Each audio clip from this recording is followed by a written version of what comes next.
Hello, probers. Howdy, howdy. Welcome to But It Was Aliens, Oh, yeah. the extraterrestrial comedy podcast where two former MIBs break down real-life alien cases to let you know whether or not they are actual factual. Actual factual. I like it. First half of this dynamic duo is myself and your host for this week's episode, Moonwalker, and I'm joined as always by the 4'2", grey-bearded, latte-loving scamp, Greybeard. You son of a bitch. I'm not going to rise to it because I'm already above it. What? 4 foot? 2. Yeah, when you start like this, it's only going to get worse, isn't it? You obviously had an episode here that you're going to get a little bit crazy on, and you've been feeling all jolly as you've written your intro. Greybeard is sporting braids in his beard today. What? Good move, Viking beard. What? See? Lunacy. In today's probe, we're going to look at the life of Denise Stoner, who, despite her name, has a very sober account that we are going to experience. Oh dear, that is not the best of surnames to be given serious accounts now, is it?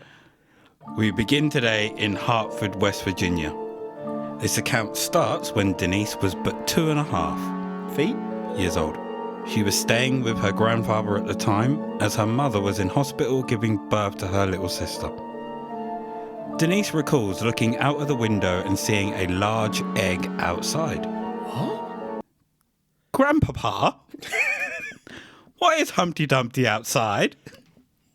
What the shit? Hold on. Do you know what? I was going to react to that, but I'm not going to. Grandpapa? No. Not that. The Humpty Dumpty scene outside. A large egg outside. Mm-hmm. She's 2.5. This kid has got ridiculous memory. 2.5. How the hell is she remembering that? Because she's 2.5. Do you remember things at 2.5? She asks, pointing towards the object. Her grandfather turns to look at what his granddaughter was babbling about, and to his shock and amazement... Grandpapa? Sorry. I'm just thinking, this is a very well-spoken 2.5-year-old. Grandpapa? Why is Humpty Dumpty outside? Grandpapa? Continue. To his shock and amazement, outside was a large egg-shaped ship. Denise's grandfather kept his cool, picked up his granddaughter, and informed her that it was bedtime. He took her up to bed, and as she lay there, a figure appeared in the room. They didn't just materialise, and they didn't climb through the window. They also didn't use the door. This son of a bitch walked through the wall. It's a mib. The figure put his hand out for her to take, and she did. She says that the figure was wearing a robe and looked like a monk. They were also holding a light. They walked into the hallway, where the figure held aloft the light, pointing it towards the wall. When they did, they were able to walk through it, which took them to a large dome-shaped room. I feel like I'm tripping balls here. Go on. Inside, there were plenty of other children present.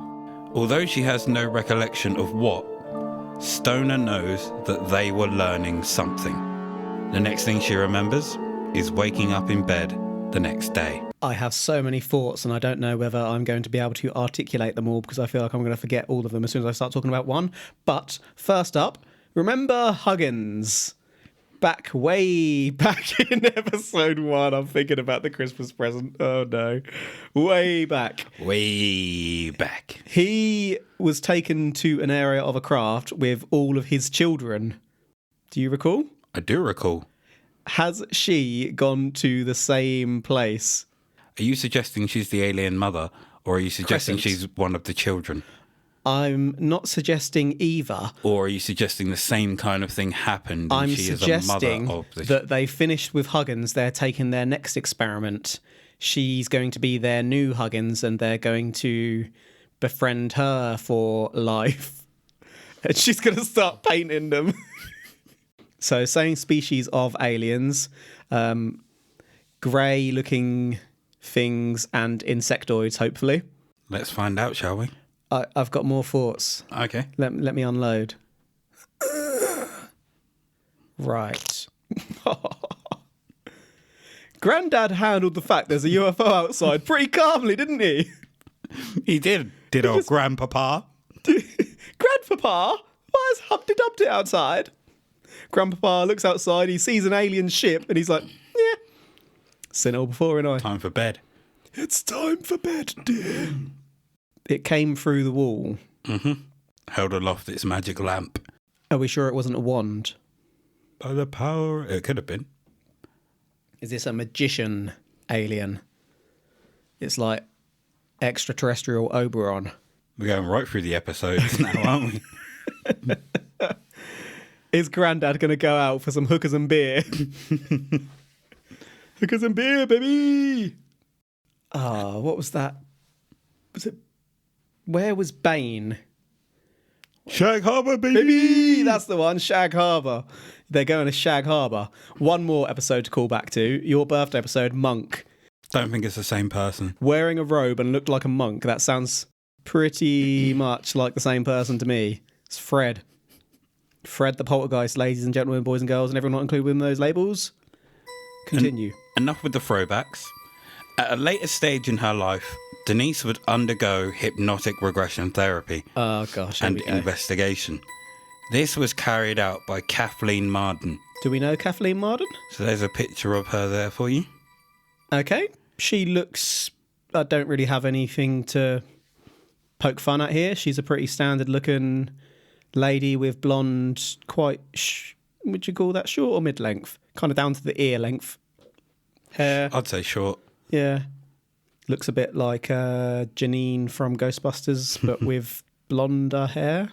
Although I said that's enough of a throwback, Kathleen Marden has appeared previously in another I program was of ours. thinking, have we come across Kathy before? She is not only the founder of MUFON, Whoa. she is also the niece of Betty Hill. We are going to look into some of the events that transpired during this time. Oh, Jesus. So it's summertime in 1982, August 13th to be exact. But before we begin, I would like to share something with you that was also possible in 1982. Possible? This was possible.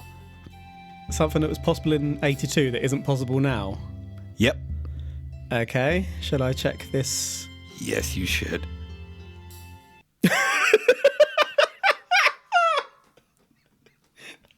How far can he throw a pigskin? Back in 82, I used to be able to throw a pigskin a quarter mile. Are you serious? I'm dead serious. Oh. Watch this.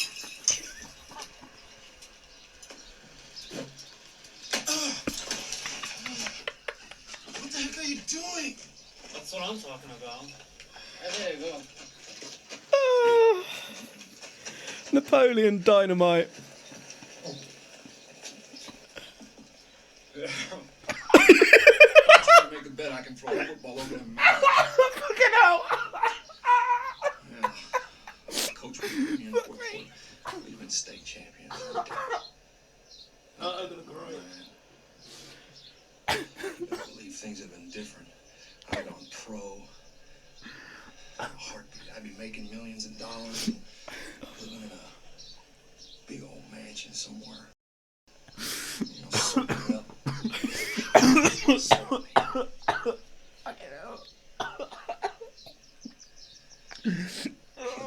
I reckon you know a lot about cyberspace. You ever come across anything like time travel? Easy. I've already looked into it for myself. Right on. It's that little... It's not even that. It's the chuckle. It's, here it comes. When he sits down.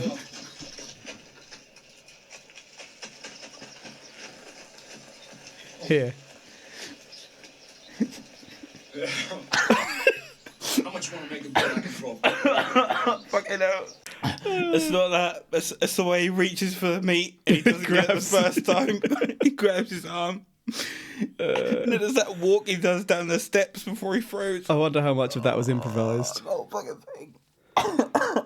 Oh, I'm gonna cry.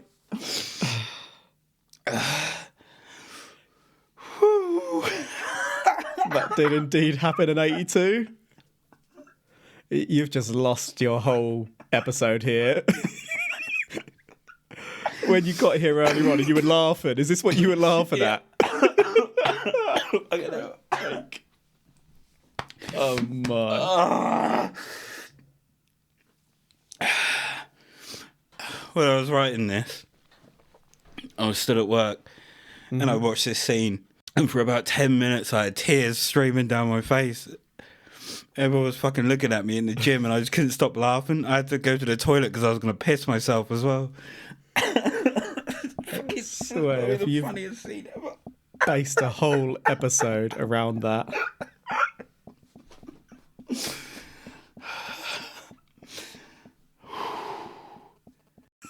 Continue, son. We must be like 10, 15 minutes in and all we've done is watch the scene from Napoleon Dynamite.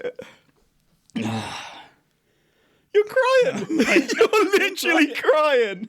I fucking told you. Oh my. It's August 13th. Denise, her husband Ed, and their daughter Deanna were on their way to their vacation location, just outside of Denver, Colorado. The plan was to meet Denise's parents and a family friend there. They left at 5 p.m. with the trip expected to take them 3.5 hours. To escape rush hour, Ed decided to take the back roads. An hour and a half into the trip, they arrived at Kenosha Pass. They pulled over and stretched their legs whilst taking in the beautiful views of South Park Valley below them. I'm going down to South Park, gonna have myself time. You've stuck a photo of South Park in there. Brilliant work. Just for you. Well, Yeah. for everyone. For me, mainly. They all got back in the car and headed off. As they headed towards Jefferson, with Deanna in the back asleep, Denise and Ed blissfully chatted away when Denise spotted 2 yellowish white lights in the sky. As she stared at them, she realised that they were getting bigger and heading towards them. Before they knew it, those lights were directly over their car and was following it. Out of nowhere, like the Viper Randy Orton himself, their car... I'm going to have to interrupt you here. Mr. Moonwalker, in the middle of... Well, in fact, not in the middle of his research notes. Right at the bottom of the page where he has written this section, there is a picture of Randy Orton creeping. I hope people know who Randy Orton is. like a viper. Yeah. Sorry. Their car suddenly moved sideways off the road and into the desert. Straight sideways. Sideways. Big, steamy sideways. Right in the middle of the desert. The stone...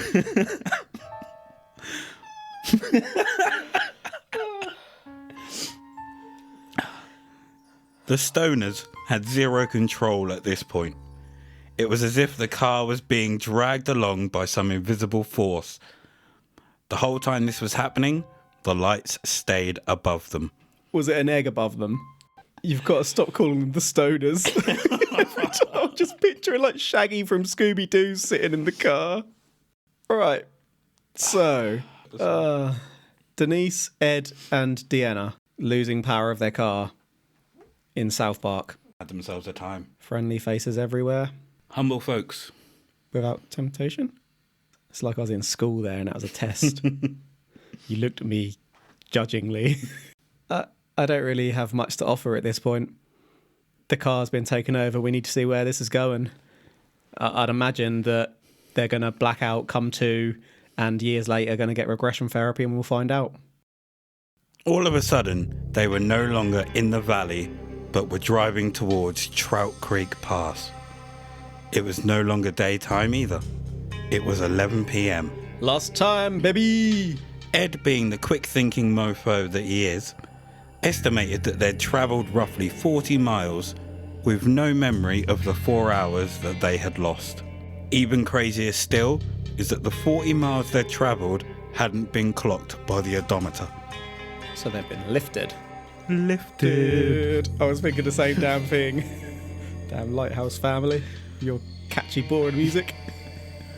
An unsettling feeling stayed with them the rest of the journey. They arrived at 11:45, a good 3 hours and 15 minutes later than anticipated. Where were they going? I can't Was remember it like exactly. a family meal? A family vacation, and they were Ooh, meeting They're late for their family. Denise's parents. I hope they get ripped by their family. Not physically, emotionally. You're goddamn late, you don't care about us! No, Grandpapa!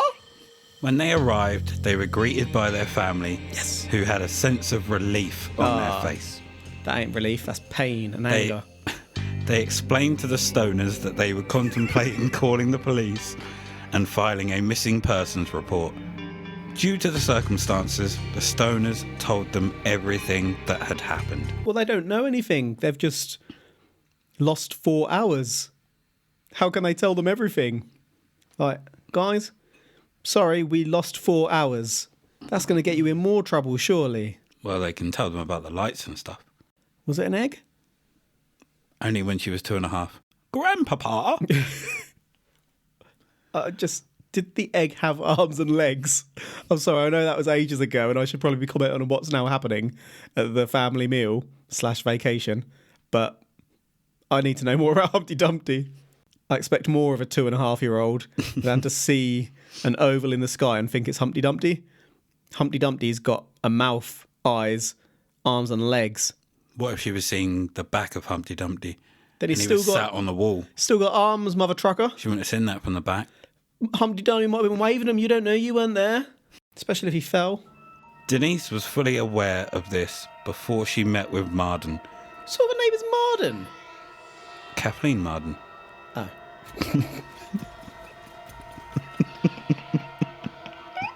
Continue. As she had been regressed before by Dr. Romack. Denise told Marden that during that session she spoke of a black hole theory, but none of it made any sense to either her or Dr. Romack. Since then, Dr. Romack has passed away. We have no record of that session or what was said exactly. Bald. July 7th, 2011, Denise has her first session with Marden. Marden takes her back to August 13th and more details start to emerge. The light she first saw would seem to rotate slowly. Then she describes that they were attached to another object which appeared like two convex mirrors.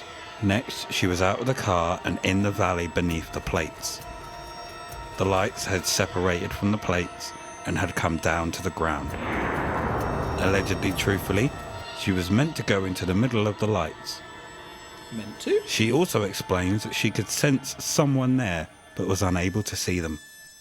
Shortly after stepping between the lights, a clear, jelly-like substance, roughly the size of 2 Denise heads, floated down towards her, and as she looked up, she witnessed a black obsidian hourglass-shaped opening. Does this explain the Oakville blobs? According to Denise, she knew she was meant to step into the jelly-like substance, but she was afraid to. But somehow she plucked up the courage to. As she did, she was sucked up into it. She says that she felt like she was breaking up, like she was shattering. Then a voice spoke to her, telling her she would be okay. She could see the opening of the ship and knew that it was too small for a human to pass through. She heard a shoof sound, and then she was inside the craft. Interesting. Do you think she's not recollecting the full memory here? Because she, a few times, has been saying things like she knew that she was meant to step into the jelly, or she was supposed to move into the middle, or whatever you said, the middle of the lights. Mm-hmm. Do you think there's a figure there beside her, but it's too much for her to comprehend And so she can't quite remember it, but there's actually like this little insectoid jacking off beside her. Stand at this angle. Stand in the light. Yeah. Baby. Little Jiminy Cricket pervert. Did we ever give Jiminy Cricket a voice? This is No, but I don't think we should. Why not, baby? That's not the voice. Hey, Pinocchio. Show me that wooden balls. Obviously, I've already predicted that they were abducted, and that's where the missing time went. I need to know more now. Like, she was inside the craft. Is she going to get a tour? Is she going to go to the baby room with all the Huggins? Give him some Huggins. Maybe they implanted something in her when she was 2.5, and we're about to get it pulled out. Are the aliens going to pull it out? Let's find out, shall we? Let's. Inside the craft, Denise was in a silver-coloured room. She could barely see, but there was some form of light coming from the walls. Also, she couldn't make out the source of it. As her eyes started to adjust, she noticed several greys, doing nothing but standing and looking straight ahead. Something triggered in her memories when she saw them. Here we go. That trigger was that she knew that these greys were soldiers. Okay, not what I was expecting. As she looked closer, she recalls that they weren't grey, but more blue than grey. They were roughly under 5 foot and had large black eyes that seemed glazed slightly or misty. They were blue, da-ba-dee, da-ba-die, da-ba-da-da. The little house Soldiers. with a blue little window, and everything was blue. What a jam that was. That was incredible. I need to watch the video. If you're wondering why I'm talking about that, obviously they're blue, and Mr. Moonwalker has stuck in a couple of pictures of, was it Eiffel 65? Mm-hmm. It is that, isn't it? It's the video. Da-ba-dee, da-ba-die, da-ba-dee-da. I mean, what I've put in is 2 pictures of blue soldiers. Was that not Blue from the aliens. Eiffel 65 video? Yeah, they were. Yeah. So this is what that song was based on. Continue. I wish the craft was blue. Maybe they have a blue little house with a blue little window back in their home planet. As she observed these soldiers, a larger figure approached her from a curve in the room. Insectoid. This being was different. It had large eyes and blinked horizontally. I got large eyes. It put its head right in front of Denise's and informed her that they have to go in. We have to go in. Although he didn't speak as I'm speaking to you now, Oh. it's as if it told her telepathically. Denise didn't want to go. She wanted to go back to her car. She made this clear, but this being was having none of it. Oh no. It told her she couldn't go back until it had done what it wanted to do. No. Oh no. Courtesy of UFO Insight and the Alien Abduction Files, Oh, no. which this case is documented in, I have a recreation of this being for you, Grey Nuts. I'm not sure if I dare look because I feel like it's about to get real proby up in here. Okay, let's check this out. What the frick is that? It's like a grasshopper mixed with one of the droid soldiers from the Star Wars prequels. Roger, Roger. I thought more of an ant with the antennas removed. Yeah, an ant's head and a grasshopper's heads aren't a million miles apart. That is true. You stick a Roger, Roger body on them, and that's basically what you've got here. That's not really what I was expecting. That's kind of insectoid-like. I'm gonna watch. Wait, it was like, I want to get inside you. Dirty little shit. She needs to run for the greys. Wait, was this one of the greys? No. Because she said it was bigger. This was This one is of, Huggins. This is one of the other Huggins. creatures. Only the insectoids have got bigger since. I mean, they were little, they were young watching Huggins go at it with Crescent. So do you reckon this is the older version of them? They've evolved. Yes. Or in fact, they've stuck their heads onto droid bodies. They haven't evolved at all. They've just got more technology based. They've advanced. Roger, Roger. At this point, Marden stopped the regression therapy with the intention of picking up where they left off next time, due to Denise becoming visibly anxious. I need to know what happens next. This next session wouldn't be until months later. October, in fact. This gap in time allowed Denise to remember other parts of the event, which she informed Marden of before they started their next session.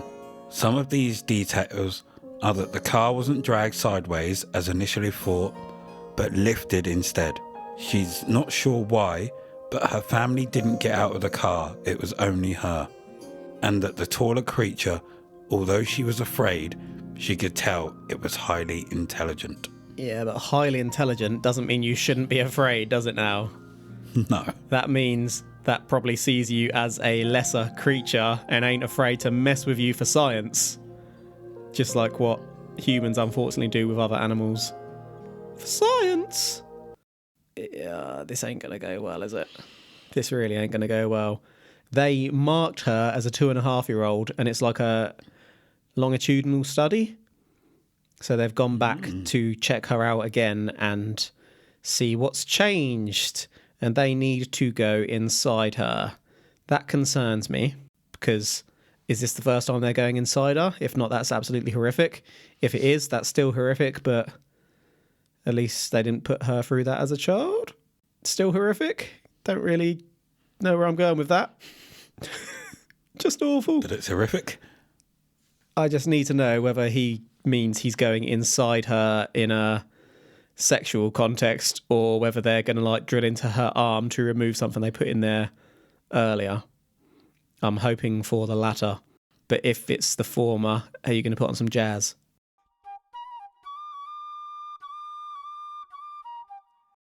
Denise follows the creature into another room. Uh-oh. Inside, there were several more like this one.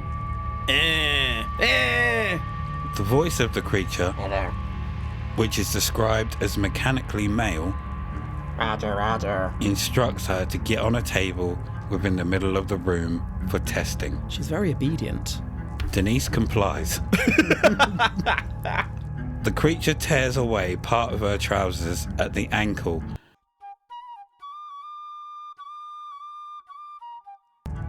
and places a wire on top of her foot. The wire is thin, and Denise recalls that it stings as if it's inside a vein. Right, what the piss here? She's complying. Why do you need to tear the trousers? Why can't you ask her to take them off? Or just lift the leg. Why have you got to be so bloody crude about it? It is explained to her that the wire will be there for a while, but the stinging pain will shortly stop. It's also explained to her that the wire is there so that the ones on Earth will be able to recognize her easily. What? Next, something that felt like a piece of sand was inserted into her tear duct. Oh! She was told it will fall out in a few days. It was inserted using what looked like metal or stainless steel pincers. An instrument was then placed over her abdomen. Oh, no. When it passed over her ovaries, Denise started to experience a burning sensation. At this point, Denise questioned what all the tests were for, to which she was told, "It was not for you to know. You are part of the whole." The hole? according to Denise, she was made to understand that she had been visited by this creature many, many times before. She also recalls seeing a holographic 3D image of Earth and other faraway planets, although she can't confirm which ones they are. Right. So they've put something inside her foot so that they can track her on Earth. So there's other of these bastards stationed on Earth watching her. Slightly disturbing, but could be the CIA.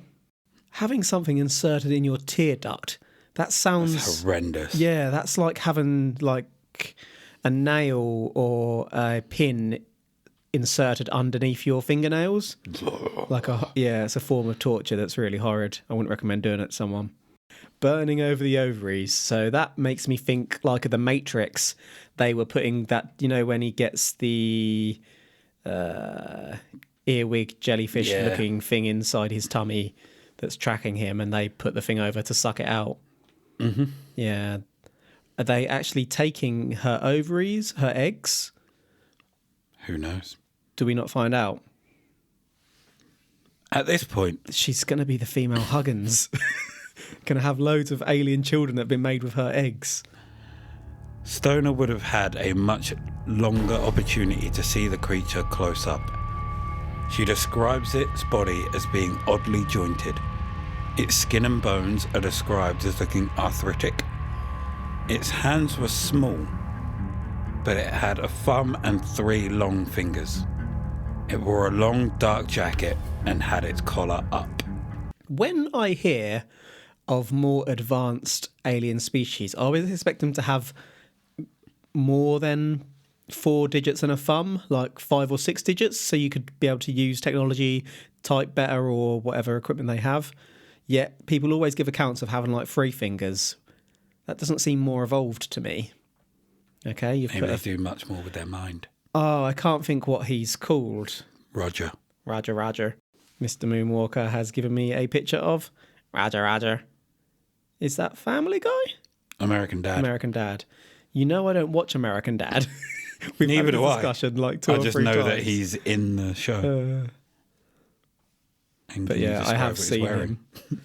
He's wearing a black jacket and nothing else. And He is a what's his nudie collar like? doodie. And what, sorry? What's his collar like? His collar is up. And how many fingers and thumbs? He has 3 fingers and an opposable thumb. Did she See Roger? What's unusual about this creature compared to most that we've covered before is that this one had yellow eyes Demon. with a black centre, and stranger still, it had lines running through them. Whenever the creature touched Denise, she said that its skin felt rough and bumpy. It was ribbed. The creature itself had a green tint to it. It was ribbed. They've evolved for her pleasure. Ew. We've got Rib Dick Alien with 3 fingers. Doesn't want to push too far, does he? Gentle. And a thumb for the... November 4th, 2011, Denise had a 3rd session. This time she is taken to a room which had a being in it with its own atmosphere. This room is nearly in complete darkness. Romantic. There is a pole going from the floor to the ceiling, Naughty. located in the middle of the room. It has some sort of mechanical device around it, which has 2 arms either side. This device is alive. It's a living organism which can think, and it's this being that operates the craft. So, is it AI with its own thoughts? So it's alive in that sense? Or is this literally organic, some sort of weird species that's evolved into part human, not part human, part organic creature, part machine? It's a living organism. So what they've done is they've taken the head of a grasshopper and they've stuck it on a droid. Hold on, that's Bane. Oh no. There's a lot going on and I'm struggling to keep up, to be honest. How many of these sessions is there going to be? Okay, I'm just moving on to the... SpongeBob. You've given me an illustration of SpongeBob pole dancing. I didn't need to see that. He looks so happy and innocent. Yet he's grinding his sponge balls on a pole. It's the organism controlling the ship. No, it's not. SpongeBob can't control the ship in this story. Jesus Christ. I'm losing track. Denise was told that You haven't explained Humpty Dumpty yet. Denise was told that this being is able to shield itself from anything that flying through space could throw at it. It was also mentioned that this being which seems to be part living being, part machine, had only recently been developed, and it was this being that brought the aliens to us. As they left the room, Denise describes the sensation as if she'd just left something that had been pressurized. Like when you are on an aeroplane and your ears pop. So she's been up in space, one would assume, or certainly flying through the atmosphere at speed. Or underwater. Have we ruled that out yet? You say at speed. At high speed. high altitude and swift speed. Hundreds of thousands of nautical miles per hour. Bitch. Using my own tricks on me. How dare you, sir? How dare you? This is the part of the episode where we would normally turn to what I like to call Kev's a miserable dick. How is it? Also the story's still going. Also known as science and skepticism. But Greybeard has every right to be a miserable dick. Because there is much more to this case. So this Probers is a two-parter. I knew it. Two-parter, baby. We're just in the middle. Clearly in the middle. This was not an ending. I need closure on this case. Join us next week as we pick up our probes again and delve deep into the case of the Stoners. I thought you were going to say deep undercover. I have been Moonwalker. He has been Greybeard. And this is But It Was Aliens.